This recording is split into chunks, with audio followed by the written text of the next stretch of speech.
everybody, it is Miss Schwinn. Today we are going to be talking about leads. As you watch this ed puzzle, you need to be taking notes on the note sheet that the sub gave you. So make sure you have that guided note sheet and we'll be going through that.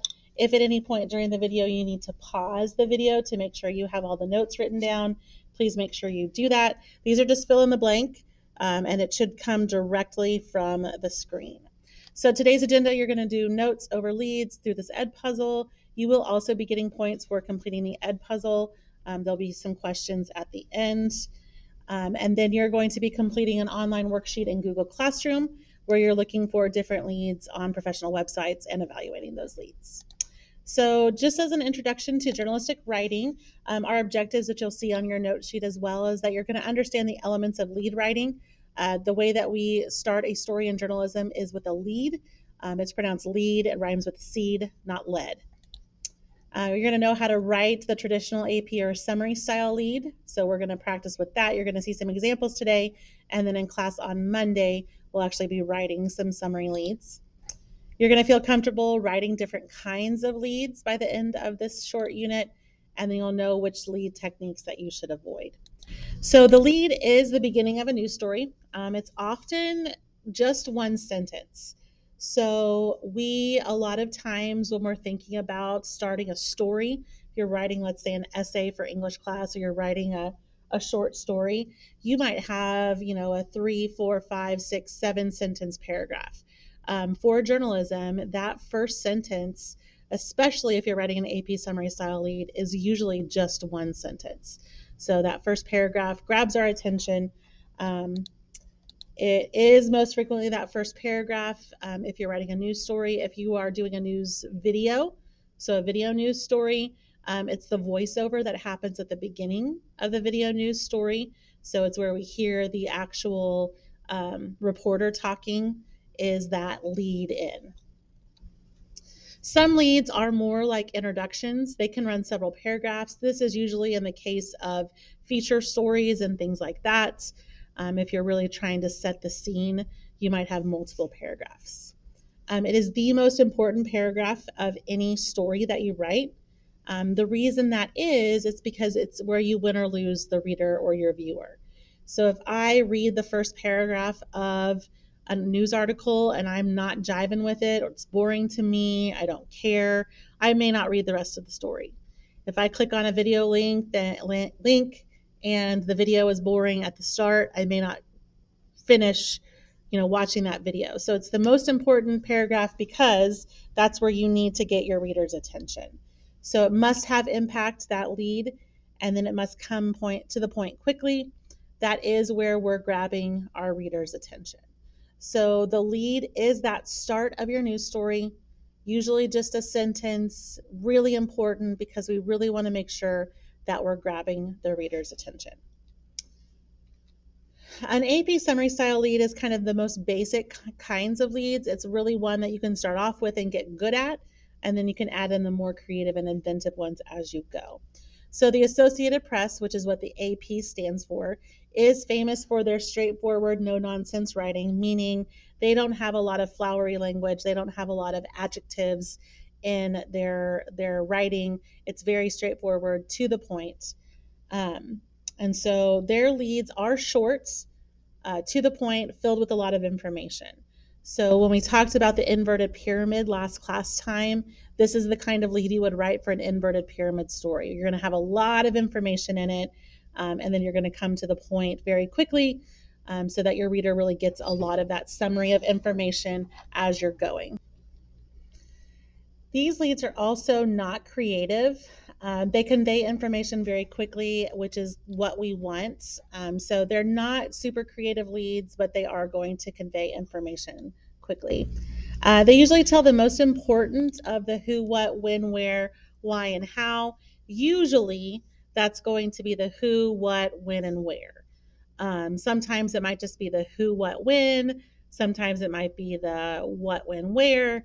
But usually the most important are going to be part of that. Some examples of an AP summary style lead. So we have this: a 3-alarm fire Friday destroyed several fuel storage tanks. just outside of Emporia, injuring 3 firefighters and causing an estimated $1 million in damage. So we know what's going on, where it was, when it was. We know who was involved. So we're getting all of that information in that short lead. The City Council voted unanimously Monday to begin planning for a major study of the city's traffic patterns. We know it's City Council, that's who. We know what they did. They voted to begin planning for something, and then we know when it happened. It happened on Monday. Here's one that would be for something here at school. Seniors Drake Lutz, Lainey Cooper, and Lexi DeWitt were named as homecoming king and queens on September 22nd. We know who, we know what, we know when. If we wanted to add the where, we could say at Welch Stadium, at the homecoming ceremony. We can add extra information in, but that is your basic summary style lead. So when we're writing a summary style lead, there's a specific formula that we use. We start with the news. So what's the news? The news might be that there's bad traffic in the city. We're going to follow it with who said it. So we're going to give some attribution to that, or we're going to say like where it happened, those kinds of things. And then we're going to have some sort of time element, so when it happened, and then any additional relevant information. So our lead might read, traffic is smothering the city, and urban affairs specialist told Optimist Club members Tuesday. So we have our news, we have who said it, we've got some extra information because it was at the Optimist Club meeting, and then we have when. Some examples from high school papers. With a key win against Manhattan, the volleyball team snapped a 3-way tie for the Centennial League title 2 weeks ago. The Student Council Fall Blood Drive will be held in the JV Gym on Thursday, October 26th, according to Drive Chair Natalie Denton. So you can see these are very simple examples of an AP summary style lead. Once you get into the formula of how to write them, it becomes very, very easy.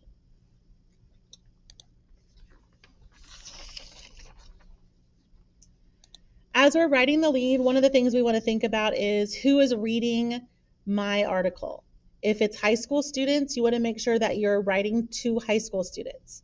If you're writing to scientists, you can use a lot more technological words than if you're writing to, a broad audience. So picture your reader. You know what you want them to know. You know that they have choices. You want to help them choose to read your article. So again, if you're writing to scientists, you're not going to write in very simple terms because they may not take you seriously. But if you're writing to general population, you might not want to use a lot of really big words because they might be turned off and want to read something that's a little bit more simple. So really picture that reader. Know that they have choices. You want them to choose to read your article. So you don't want to bore them with an AP summary style every single time. And so we're going to learn how to do some other kinds of leads. So don't always use that AP summary style lead. I'm going to talk about several different kinds of leads and maybe some examples of those, and then maybe times that you would and wouldn't use them. So when we are writing news leads, depending on whatever kind of lead we're writing, we want to make sure that we're not including our opinion. So you don't want to include your opinion anywhere in the lead or in the news story, except if it's opinion coming from somebody's own quotes. You're going to use facts, and you don't want to change the story, so you want to make sure that everything that you're including is appropriate.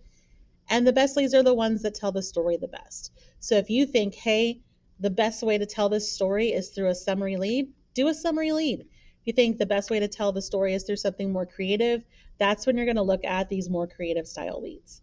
They're good when they make the reader want to read the rest of the story. That's the whole goal. So the first kind of lead we're going to talk about is a quote lead. This should not be used very often. So that's a little disclaimer I'm going to put on these. Very easy to find a quote in your story that you could put up at the top, but it should not be used very often because sometimes it can change your story. So it can cause distortion, which means you're pulling a quote out of the story and putting it at the top of your story as if it's the most important thing. And maybe it's something that the person that you interviewed said kind of in passing, and it doesn't really fit with the story. So make sure that you're selecting ones that are very good quotes. So here we have an example. You really don't know what freedom is until you've had to escape from terrorist captivity. Tom Dennen, an Air Force pilot stationed in Iraq, said. So this is a very good quote lead because we know a lot about what happened just based on his quotes. So we know that he was stationed in Iraq. We know his name. We know that he escaped from terrorist captivity. And so we know that's going to grab our attention to read the rest of the story. It has to be a great quote. It has to be something that your reader wants to know more about. You don't want to have a lame quote that your audience is not going to want to read the rest of the story.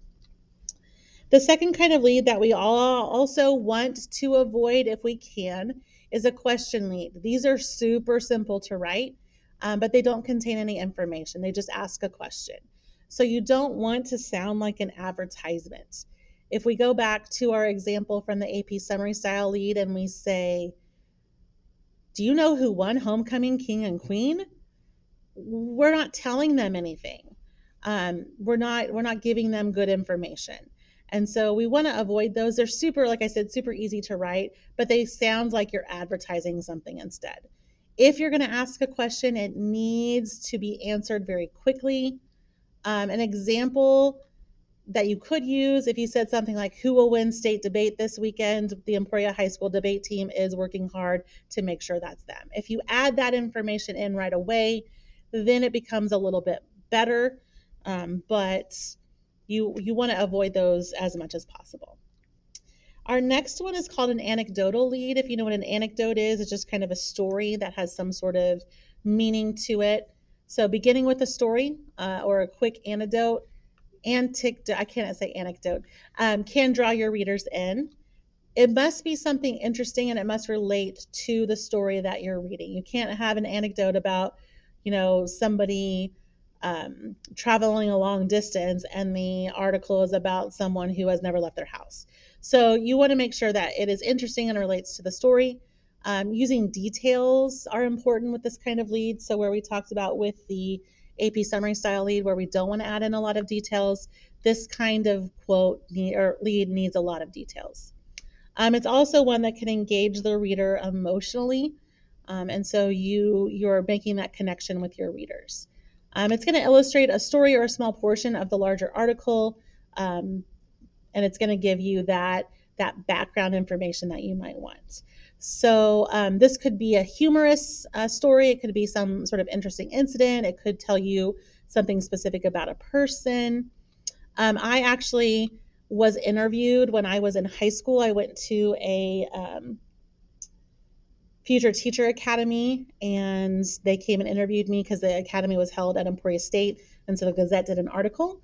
And so they were talking about how I always wanted to be a teacher because I talked about it when they were interviewing me. I talked about how, I used to always pretend to grade with my mom and all of that.